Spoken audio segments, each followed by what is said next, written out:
The authority audit. Most people believe they're thinking for themselves. They are wrong. Dead wrong. They assume their opinions are earned, arrived at through experience, intelligence, or personal reflection. But here's the distinction that almost no one makes. Having opinions is not the same thing as authoring them. If you look closely, many of the beliefs you hold most confidently were never actually examined. They were absorbed, reinforced, repeated often enough that they started to feel obvious. And once something feels obvious, it stops getting questioned. Not because it's correct, but because it's familiar. That doesn't make you unintelligent. It makes you human in a system optimized for repetition over reflection. Inputs arrive constantly. Conclusions form quietly. And over time, certainty replaces curiosity without your consent. Notice where your confidence comes from repetition rather than evaluation. Notice which beliefs feel settled simply because they've never been challenged. If you can identify one, name it in the comments. The illusion of common sense. There's a moment that happens quietly, almost invisibly, when belief stops feeling like belief and starts feeling like reality. It's the moment something becomes common sense, not debated, not explored, just assumed. And once you're there, questioning it feels unnecessary, sometimes even irrational. But common sense is rarely neutral. It's usually the result of saturation. When the same ideas appear again and again, from different voices, in slightly different packaging, your mind stops tagging them as opinions.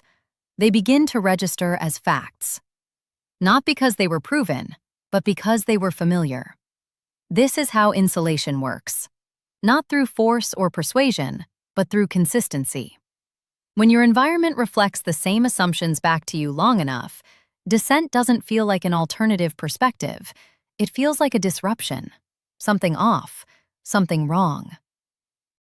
That's the danger. When agreement becomes the baseline, you lose contrast. And without contrast, discernment atrophies. You're not deciding anymore. You're defaulting. Notice where "everyone knows this" replaced "I examined this." Notice which ideas you no longer remember choosing. If one comes to mind, put it in the comments. Responsive systems, not neutral ones. Most people talk about platforms and systems as if they're neutral tools, passive containers that simply deliver information. That assumption is convenient, but it's inaccurate.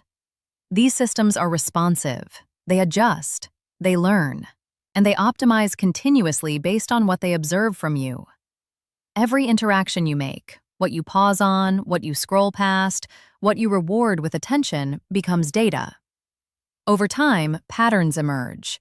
And once those patterns are established, the system doesn't ask what you should see. It delivers more of what you've already shown a preference for.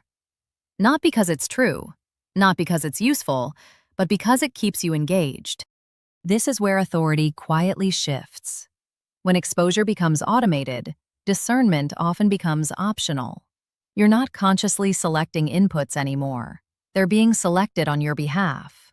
And the longer that runs unchecked, the easier it becomes to mistake responsiveness for reality. That doesn't mean the system controls you. It means it reflects you, consistently and at scale. Pay attention to what your behavior has trained your environment to show you. Notice the patterns you've reinforced without intending to. If one stands out, name it in the comments. When validation masquerades as insight. There's a subtle shift that happens when something you already believe gets articulated perfectly by someone else. It feels clarifying, affirming, almost like relief. But that sensation isn't insight. It's validation. And over time, validation can begin to masquerade as understanding. Your brain is wired to reward familiarity. When an idea aligns cleanly with what you already believe, it produces a sense of coherence. That coherence feels like intelligence. It feels like truth landing. But what's actually happening is far less impressive. Your brain is being rewarded for recognition, not for reasoning. The more often that loop repeats, the more your mind begins to prefer agreement over exploration. Disagreement stops feeling neutral. It starts to feel abrasive, unnecessary, even threatening. Not because the alternative view is weak, but because your brain has been trained to associate certainty with comfort. That's how curiosity gets replaced. You don't stop thinking because you're incapable. You stop thinking because it's less rewarding. Pay attention to which ideas feel right before you've examined them. Notice where the rush of agreement shows up faster than analysis. If you can identify one, put it in the comments. Curated circles, curated thought. Most people underestimate how powerfully their immediate environment shapes what they consider reasonable. Not because others are persuasive, but because agreement accumulates quietly. When the same assumptions circulate through your conversations, your feeds, and your social world, they stop feeling like viewpoints. They start feeling like ground truth. Historically, friction was unavoidable. You worked with people who disagreed with you. You lived near people who saw the world differently. You were exposed to contrast whether you wanted it or not. That contrast forced calibration. It required you to articulate, refine, and sometimes revise what you believed. Now, that pressure is optional. You can curate your entire social ecosystem: who you hear, who you interact with, what you're exposed to. And when disagreement disappears, beliefs stop being provisional. They harden. Not because they were tested, but because they were never challenged. This is where authority erodes. When your circle becomes your validator, discernment weakens. You don't ask, "Is this accurate?" You ask, "Is this accepted?" And over time, consensus replaces evaluation as the standard. Pay attention to where agreement has become the default in your environment. Notice which beliefs feel unquestionable because no one around you questions them. If one comes to mind, name it in the comments. Engagement without advancement. The word engagement gets used as if it implies progress, as if staying involved means you're moving forward. But engagement by itself doesn't indicate depth, learning, or evolution. It only indicates presence. You were there. You didn't leave. Most high engagement content is engineered for reaction, not refinement. It's designed to provoke alignment, outrage, or recognition quickly, because speed keeps attention. The faster you respond, the less you evaluate. And the less you evaluate, the easier it becomes to mistake activity for thought. Over time, this creates a subtle substitution. Instead of asking whether something expands your understanding, you ask whether it activates you. Instead of noticing whether an idea sharpens your perspective, you notice whether it gives you something to react to. Engagement becomes the metric, not growth. That shift matters, because when reaction replaces discernment, thinking becomes shallow without feeling empty. You stay busy, informed, and opinionated, while your actual capacity to synthesize weakens. Pay attention to the content you engage with most consistently. Notice whether it requires anything from you beyond agreement or outrage. Identify the pattern in the comments. Participation is a choice. It's easy to talk about systems as if they act on you, as if influence is something that happens from the outside in. But participation is never passive. Every time you engage, ignore, reward, or avoid something, you are making a choice, even when that choice feels automatic. This is where responsibility quietly re-enters the picture. Not as blame and not as judgment, but as authorship. Systems don't decide what holds your attention. They respond to what you consistently offer. Patterns don't form in isolation. They emerge from repeated behavior. When you scroll past something that challenges you without pausing, that's a decision. When you reward content that flatters your existing views, that's a decision. When you avoid friction to preserve comfort, that's a decision. None of these make you wrong, but together, they shape the environment you operate within. Authority doesn't disappear because someone takes it from you. It erodes when you stop exercising it.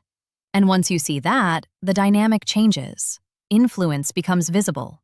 Choice becomes available again. Notice where your behavior has been shaping your inputs more than you realized. Pay attention to where automation has replaced intention. Acknowledge one example in the comments. The cost of delegated thought. The real cost of outsourcing your thinking isn't that you end up misinformed. It's that you become dependent.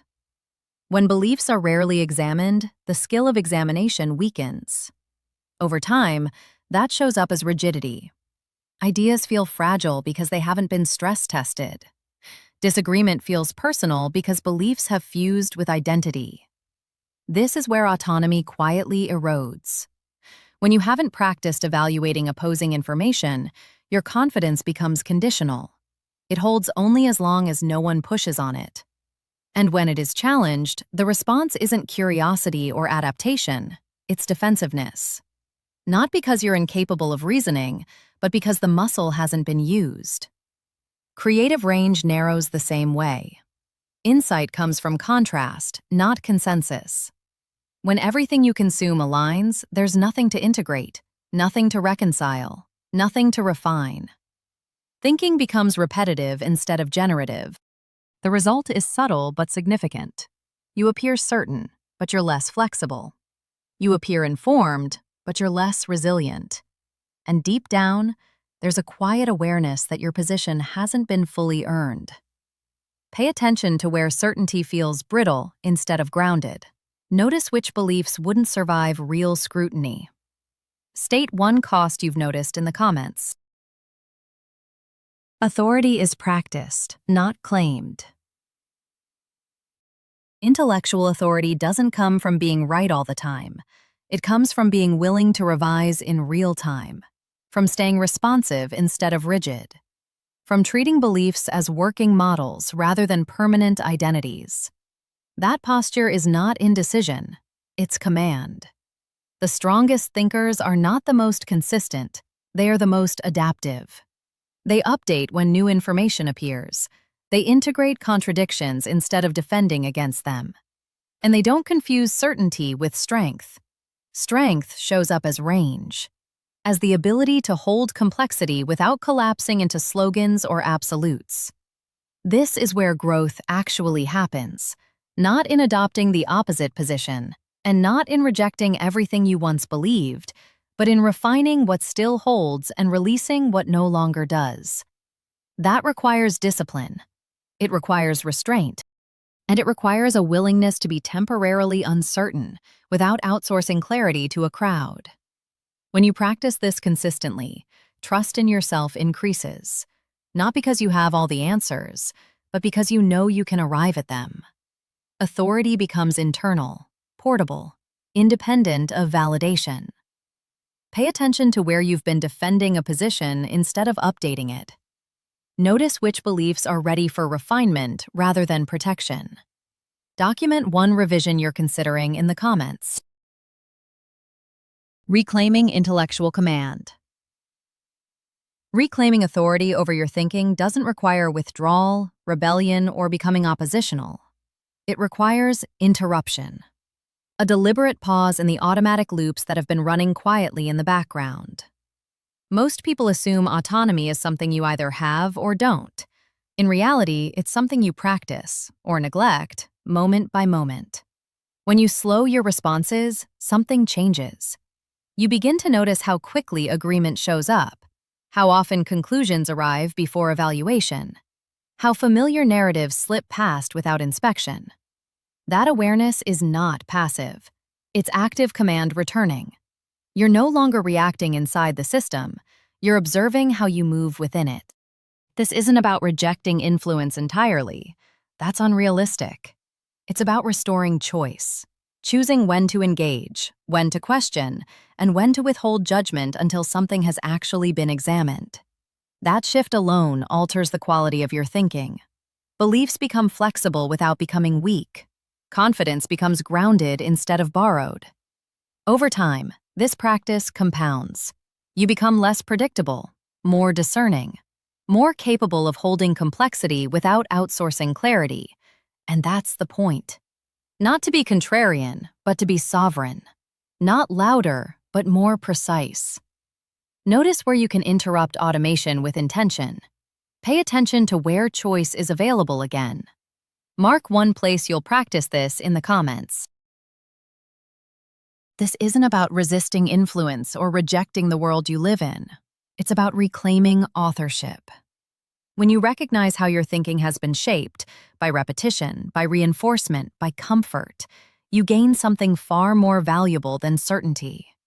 You regain choice. Independent thought isn't loud, it isn't reactive, and it doesn't need constant validation.